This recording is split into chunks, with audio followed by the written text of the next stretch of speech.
Donc bonjour, ici dans la vidéo, je présente un nouveau cours qui va se donner à l'Université de Sherbrooke cet automne.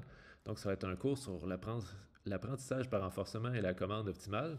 Donc c'est un cours qui vise à présenter une approche unifiée pour comprendre et développer des algorithmes pour générer des politiques. C'est quoi une politique? Une politique, c'est en fait, au sens large, une loi de commande pour ceux qui viennent du domaine des asservissements ou une fonction qui, en fonction d'observation, va nous dire c'est quoi la décision à prendre en temps réel pour optimiser quelque chose. Donc, pour un robot, par exemple, une politique, c'est comment déplacer ses jambes en fonction de ce qu'il observe avec ses capteurs. Typiquement pour optimiser par exemple, je veux sauver de l'énergie, je veux arriver le plus rapidement possible sur ma cible. Si, par exemple, je joue à un jeu comme les échecs, ben, une politique, ça serait en fonction de où les pièces sont placées sur le jeu, c'est quoi la pièce qu'il faut que je déplace pour optimiser mes probabilités de gagner la partie. Et on peut appliquer le même genre de framework à, par exemple, des décisions financières, comme une politique pour un contexte financier, ce serait est-ce que je dois acheter ou vendre quelque chose en fonction d'observation des tendances du marché. Donc, tout ça, on va essayer de voir ça sous une approche unifiée qui est basée sur la programmation dynamique et, dans le fond, de chercher des solutions aux équations de Bellman. Donc ici, je vais présenter vite fait c'est quoi l'objectif du cours, un peu le contenu, à qui s'adresse le cours, puis les modalités. Donc, pourquoi ce cours-là? Ben, il existe beaucoup de très bons cours sur l'apprentissage par renforcement que vous pouvez trouver en ligne, par exemple.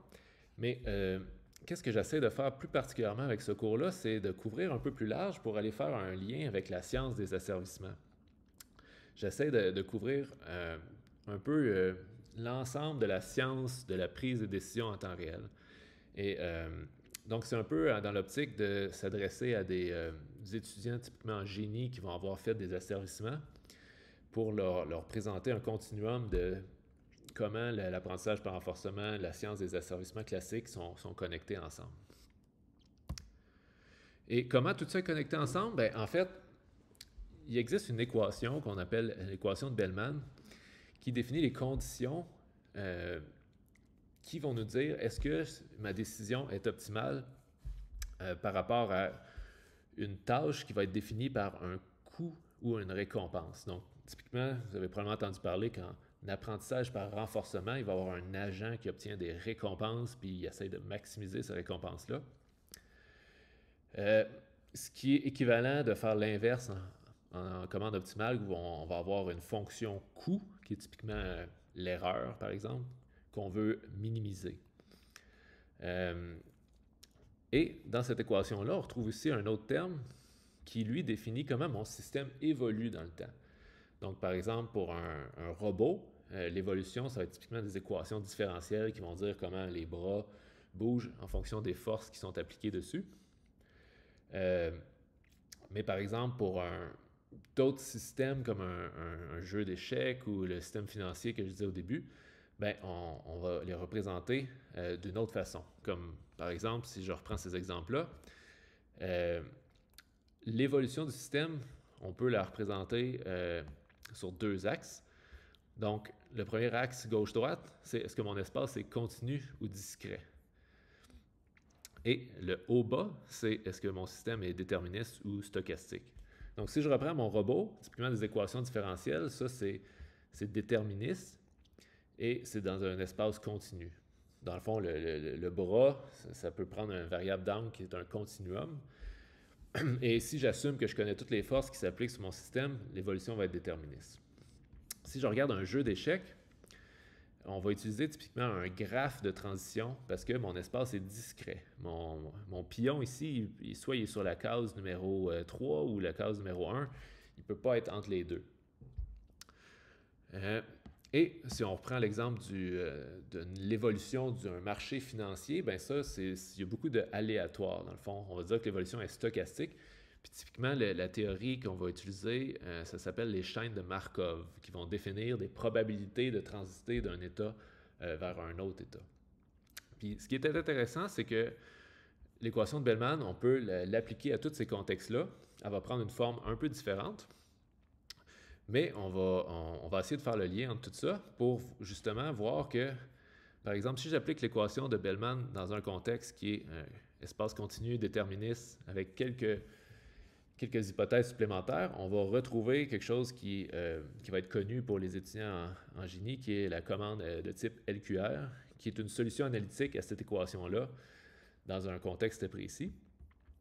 Et à l'autre inverse, si notre évolution, on a des données par échantillonnage, dans le fond, on fait de l'essai-erreur, ben, on va retrouver les méthodes Q-learning et toutes les méthodes d'apprentissage par renforcement qui une autre alternative pour essayer de résoudre cette équation-là dans un contexte où on ne connaît pas les équations, mais on a des échantillons de c'est quoi les transitions qui est dans le fond la fonction f ici qu'on a des données.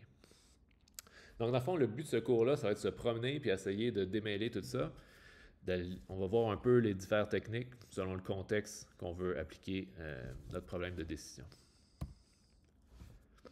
Donc, à qui s'adresse ce cours-là?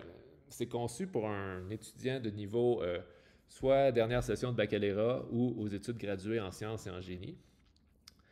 Donc, il n'y a pas tant de particularités de préalable très rigides, là, à part être motivé d'apprendre. C'est sûr que dans le cours, il va y avoir beaucoup de mathématiques, donc d'algèbre linéaire, les cours d'équations différentielles, c'est peut-être le minimum. Si vous avez fait des cours d'asservissement en génie, par exemple, ben, ça va être intéressant parce que je vais faire des liens, mais ce n'est pas tant essentiel pour suivre ce qui va passer dans le cours. Puis idéalement, ben, on va utiliser beaucoup Python pour faire les exemples numériques dans ce cours-là. Donc, si vous êtes familier avec Python, c'est un plus. Donc, en termes de modalité, le cours il va être organisé en 2 phases. Première phase qui est à peu près 8 semaines, il va y avoir des séances à toutes les semaines qu'on va se rencontrer. La plupart de la théorie va être disponible en vidéo ou en lecture. On va faire un retour avec peut-être quelques capsules là, ensemble à toutes les semaines. Puis on va surtout travailler sur des devoirs ou des petits problèmes là, pour essayer de couvrir un peu large sur tous les sujets possibles. Sur des versions simples, on peut avoir des solutions analytiques ou des petites solutions numériques avec des codes Python. On va avoir un examen à la fin de cette première phase-là, qui va être le seul de la session. Puis après, on réserve à peu près 4 semaines fin de la session pour faire un projet avec un sujet au choix de l'étudiant. Donc, si vous êtes aux études graduées ou dans un projet de fin de bac, puis vous voulez appliquer une technique qu'on voit dans le cours sur votre projet, ben c'est parfait. Sinon, je pourrais vous aider à trouver des exemples de projets qui pourraient être pertinents pour le cours. Puis, ce qui va être comme attente, typiquement dans le cadre du cours, là, je m'attends surtout à avoir des projets par simulation, là, donc d'essayer de faire quelque chose de façon numérique. Là, donc, je pourrais vous aider avec des librairies existantes qui facilitent de générer des exemples et de faire de l'apprentissage par renforcement. Et le livrable, ça va être une présentation et votre code, typiquement à la fin de la session. Donc voilà, donc ça fait le tour de petite introduction au cours. Si vous êtes étudiant à l'Université de Sherbrooke et que vous êtes intéressé par le cours, n'hésitez pas à me contacter. Voilà.